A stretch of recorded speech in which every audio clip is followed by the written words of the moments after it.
Tropical storm Ophelia made landfall near Emerald Isle, North Carolina, Saturday morning, with sustained winds of 70 miles per hour and higher gusts.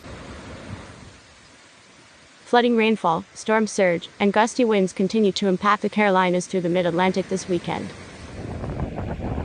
Ophelia is churning in far eastern North Carolina this morning, and it is moving north at 13 miles per hour.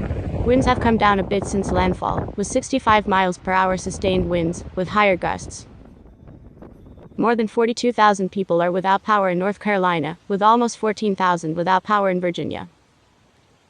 Ophelia will track northward into Virginia today before making a northeast turn overnight into Sunday towards southern New Jersey. Rainfall amounts as high as 6 inches are expected through Sunday night across the eastern Carolinas and the mid-Atlantic. More widespread totals could reach 4 inches.